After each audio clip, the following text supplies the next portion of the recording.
Hi everybody and welcome back to Lost Genre Reddit Stories. Today's story was rated not safe for work in Reddit. However, I have watered it down as much as possible to make it at least PG-13. So if you either watch my videos or listen to my podcast on Spotify with children along, then please be sure to screen this story before. Now let's get started. This post is from the subreddit Today I Effed Up and it's by user No Effing at Night. Today I effed up when I asked my girlfriend to come up with reasons why we might break up.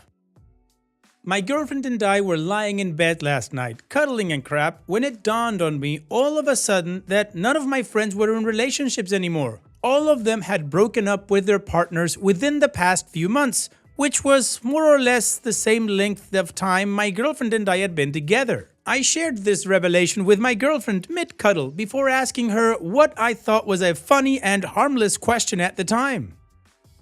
I asked her what she thought would be the end of us and encouraged her to come up with ridiculous reasons only. Full disclosure, my girlfriend and I were both high during the inception of this F-up, so keep that in mind if some of our actions come across as somewhat random. Anyway, as per my question, my girlfriend provided the following reasons that would cause our relationship to crumble. If I stopped showering. If during sex I said, "I'm gonna climax ... If I lived on the 13th floor. If I psst at someone whose name I knew. If I used a spoon to drink tea or coffee like it was medicine. If I literally licked my thumb before turning to the next page of a book. And if I found out she had a sex toy replica of her ex's penis."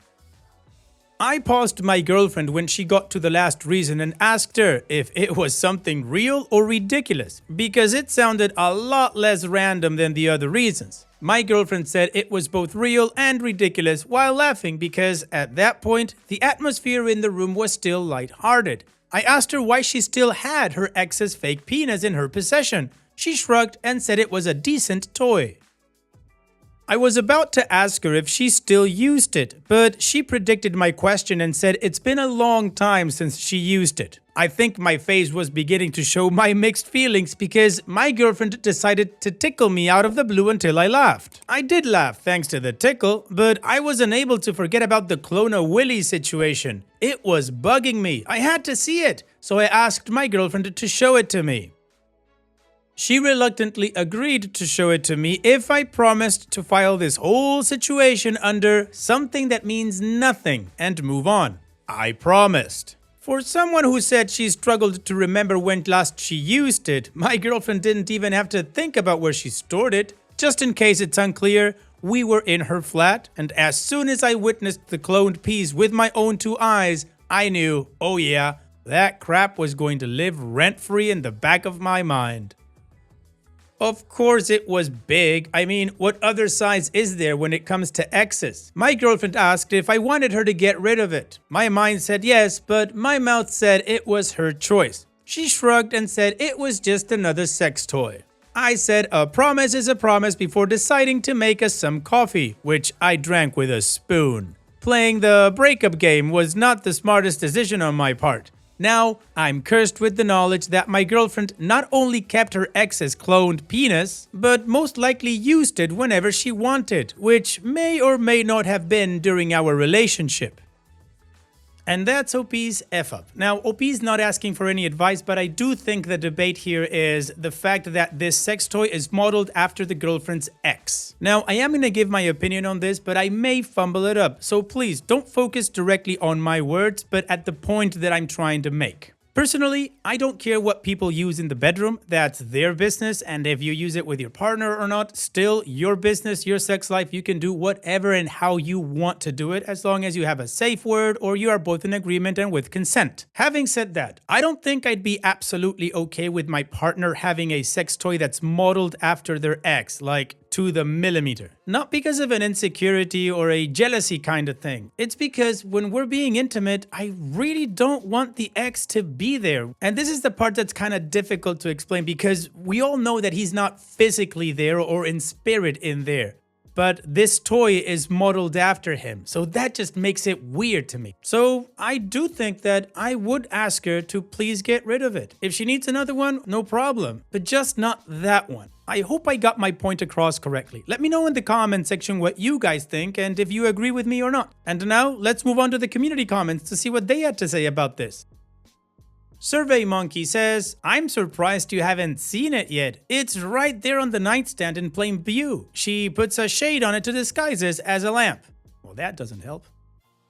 Taco Tuesday says, OP, you're allowed to change your mind and bring this up again in a measured and honest and sober conversation. If it's bothering you, please do. Spell out all your complicated feelings. Don't make demands or accusations. Trust that she loves you and has your best interest at heart. It sounds like you guys have a great relationship. Jealousy is amorphous and all-encompassing. It moves in the shadows. It doesn't have to make sense.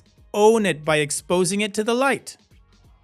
And Nidon1776 says, lot of people saying, oh, it's inanimate and meaningless. My brother, that crap would eat me up too. Additional information from OP's comments. I have mixed feelings. On the one hand, I do believe whatever attachment she has to her ex's cloned penis is no match for the connection we have with each other, romantically and sexually. However, on the other hand, the typical guy in me cannot help but feel like I'm suddenly competing against her ex on some level. However, I feel like I've always been fully supportive of my girlfriend doing what needs to be done to climax on her own or whenever I'm not present to get her there. But I also feel like it's not too crazy for me to feel conflicted about her specifically getting off to that, albeit a replica and not the original. Part of me feels like I'll be able to get over it eventually, but I'm definitely going to need time to digest this. I think I'll learn to make peace with this, or whatever I'm feeling now will become a wound I'll keep scratching until the relationship bleeds out. I'm hoping that I'm somewhat mature enough to avoid the latter from happening. One of my flaws as a person and as a partner is struggling to open up to people close to me about how I feel, specifically at the moment, and especially if I'm feeling hurt. As some have noticed, I'd rather share my thoughts and feelings with all of you instead of sharing them with the people who love me. I'm currently working on those feelings as honest as possible with my girlfriend about my feelings. It's a bit of a slow burn, but I'm going to get there soon enough. My feelings towards the cloned penis largely stem from the fact that it's not just a generic sex toy. It's a copy of an intimate body part that belonged to someone she had feelings for at some point. Alright, well, the community was somewhat helpful, somewhat teasing OP of course, but I think OP summed it up fantastically in that last sentence on his additional context. Quote, it's a copy of an intimate body part that belonged to someone she had feelings for at some point. End quote. And not just feelings, she loved this person or else, she wouldn't have been dating him for so long enough to get a copy of it. So yeah, enough said. Now, it's time to move on to the first of two updates that this post has for us. But of course, before that, if you're enjoying this story or video so far, go ahead and click that like button. And if you don't, you can always click dislike. It happens, not so much, but it does happen. Or if you'd like to make your opinion known with either emojis or words, please feel free to do so. And of course, if you still haven't subscribed to my channel and you like my content, go ahead and do it, and that way you'll see my content every day on your home feed. And now, let's move on to the first of two updates. Based on my original post, the consensus was that I be honest with my girlfriend about how I feel regarding her ex's clone sex toy that she still owns. I was building up towards sharing my feelings with her, but she beat me to it and ended up telling me that she got rid of her ex's clone a Willy because she could tell how much it bothered me. I confirmed what she said about my feelings and thanked her for disposing of it. She then said I should not be thanking her yet because she was not 100% honest with me when she initially said that she used it a long time ago. At that moment, I knew she was going to tell me that she used it during a relationship with her ex, which was whatever, and during her relationship with me, which is where it kinda became a gray area from a current boyfriend's perspective. My girlfriend came clean about using her ex's clone until the two of us finally figured out each other sexually. I understood what she was saying. The chemistry between us was there since the beginning of our relationship, but the first few times we had sex was a bit of a learning curve for both of us. The sex was enjoyable for the most part, but despite our best efforts, we struggled to get each other to climax for some reason. During that time, she said she low-key relied on her ex's clone, which apparently got her there without fail. Call me insecure or whatever, but hearing that made me go ouch on the inside. My girlfriend said the irony of relying on her ex's clone while we struggled to find our sweet spot in the bedroom was the fact that she realized later on that her attachment to something from the past might have prevented her from fully committing to something in the present, or something like that. She said it better. We get you, OP. She assured me that when she told me her ex's clone was just another sex toy, she meant it because that was what it eventually became when she learned to let go of lingering feelings and fully embrace the connection she had with me. She made it sound like one of the reasons our sex life became the complete package it is now was due to the fact that she stopped using the clone as her main source of release. She apologized for not being vulnerable enough to unpack the impact her ex had on the beginning stages of our relationship and promised that her flat was now free of all her ex's clones. I thought she implied that there was more than one clone as a joke to get a reaction out of me. But as soon as she opened the garbage bin, I realized her ex really loved cloning his penis. I counted 3, including the one I knew about. The other 2 were both glow-in-the-dark. My girlfriend and I laughed about it. I have a feeling we're going to be okay. That said, I'm not sure I'll easily forget about her well-endowed ex-boyfriend who pieced out of his relationship with my girlfriend by leaving behind not 1, not 2, but 3 of his penises. Okay, well, to me that sounds like another win for communication and honesty and not trickle-truthing or, keeping something unsaid. Just put it out there and it's done. No pun intended. Anyways, like I said, there is a final update to this story, so let's finish it with that.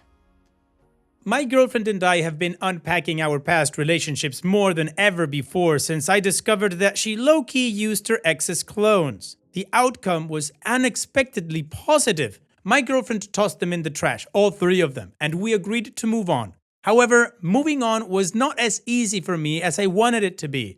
I asked my girlfriend questions about her ex, which I never did prior to this situation. Call it morbid curiosity or mild insecurity or whatever, but I wanted my girlfriend to tell me what kind of person her ex was when he was not her ex. A copy of the dude's penis literally penetrated my relationship without my knowledge. Of course, I had questions regarding the owner of the cloned penis. My girlfriend shared the following information about her ex based on our Q&A sessions. He was basically her first everything in the relationship category, including sex. He had cystic fibrosis, which encouraged him to approach life like every day might be his last. His living life to the fullest attitude made him equally exciting and exhausting. One of the most exciting moments with him was when he somehow managed to get a crowd of random people at a karaoke bar to help him sing "Shake Me Down" by Cage the Elephant shortly before he publicly proposed to my girlfriend mid-song. She said yes.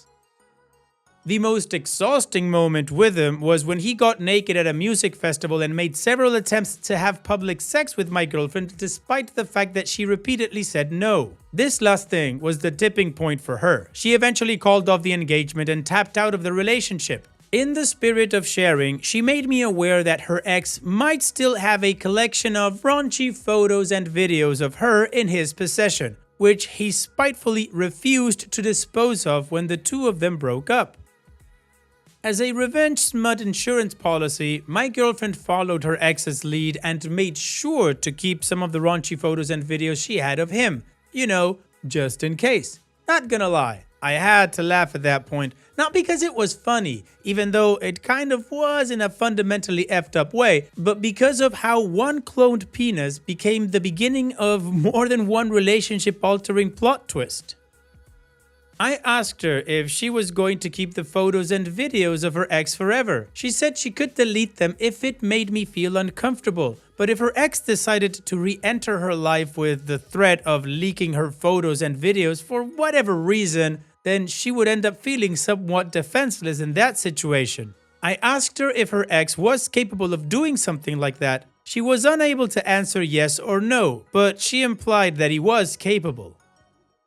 Then I asked her to tell me what the worst thing her ex had captured her doing on camera was. I wanted to know what was so bad about these photos and videos because nowadays, aren't we all on someone's iPhone doing crazy ass crap? My girlfriend said her ex was a bad influence and I should just believe her when she told me that I did not want to know or see what her ex convinced her to do on camera. I suggested that she delete whatever photos and videos she had of her ex because more than enough time had passed since the two of them broke up. If he didn't leak anything by now, then why would he do it later? And even if he did leak something, what would doing the same to him actually achieve? If the guy is willing to get naked at a music festival and have public sex, then something tells me he's immune to counterattack revenge smut. My girlfriend wanted me to understand that she never viewed the photos and videos of her ex during our relationship and that it was nothing like recent events regarding the clone. I asked her if she was willing to team up with me for couples therapy because it seemed like her ex was a shareholder in our relationship. And frankly speaking, it was making me feel like she never truly moved on from him like she believed she did. So she and I have an appointment with a couples therapist towards the end of the week. And for the record, my girlfriend erased the photos and videos she had of her ex and promised me that she literally had nothing else that belonged to him. Hopefully that is true, and all of you will never read another post of mine again. Fingers crossed. Well, OP, I have to say, considering the F-up and all of that stuff, I think you two navigated this situation really well and are actually gonna get some help in order to become stronger together and move on from whatever was in the past that is still lingering in the present. So on that note, here's wishing the both of you the best in the future. Thank you so much for sharing, OP, and take care. And even though that post had a happy ending in my opinion, no pun intended, wink wink, how about we finish the video with a mood booster post? This post is from the subreddit Malicious Compliance, and it's by user Amulta1983. You want lesson plans? You asked for it.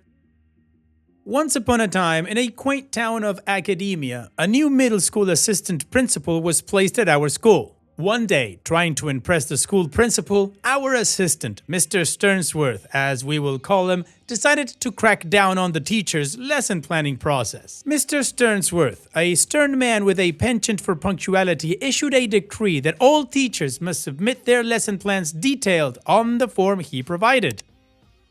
This took way longer due to formatting and other demands and wanted them promptly every Monday at 8 a.m. for the upcoming week. The teachers grumbled and complained as this took a lot of time. We could be prepping for the lesson, but we had little choice but to comply with Sternworth's wishes. I, however, saw an opportunity for a little mischief. Determined to make a point, I not only submitted the lesson plans diligently every Monday at the specified time, but took it a step further. Along with each lesson plan, I attached a friendly email, politely requesting feedback on the plans and any suggestions for improvement. Dear Mr. Sternworth, I hope this email finds you well. Attached are my lesson plans for the upcoming week. I would greatly appreciate any feedback or suggestions you might have. Thank you for your time. Sincerely, OP. At first, Mr. Sternworth was pleased to see such diligence from me. However, as the weeks went by, the inbox of the assistant principal began to overflow with my meticulously detailed lesson plans and polite follow-up emails. It seemed that every lesson plan submission was accompanied by a prompt for feedback. At first, Mr. Sternsworth tried to keep up. He skimmed through a few lesson plans, offering generic feedback like, "Looks good," or "Keep it up." But I was persistent. I pushed for more feedback. The flood of emails requesting feedback became overwhelming, and Mr. Sternworth found himself spending more time responding to me than actually performing his administrative duties. Frustrated and desperate to put an end to the constant barrage of emails, Mr. Sternsworth called me into his office. "OP," he said with a weary sigh, "I appreciate your enthusiasm, but I simply don't have the time to provide detailed feedback on every lesson plan. Can't you just submit them without all the extra emails?" Smirking, I replied, "Sorry, sir. I'm just a guy who wants to get better. I'm trying to make lesson plans that are really engaging. I really need the feedback. I'd hate to get docked on my end of year evaluation for being anything but the best." After a heavy sigh, Mr. Sternsworth said, "Opie, if you stop emailing me about them, I won't make you turn in anymore. It is obvious you are a good teacher, and I need to focus on other things." That was 12 years ago, and I haven't turned in a lesson plan since. Oh, beautiful, Opie. Thank you so much for sharing. You didn't kill him with kindness, you killed him with diligency. Like, honestly, what's the point of using the format and having these detailed lesson plans? For what? For them to sit in your inbox? No, give me feedback. I need it. Well done, Opie. Thanks for sharing. And that's it for today's video. Thank you so much for taking the time to watch it. Now, if you've gotten to this point in the video, I assume that you like these stories that I'm reading out. So here are a couple more that you might enjoy. And if you don't have any time to watch another story right now, save it for later. And also, don't forget to hit that subscribe button.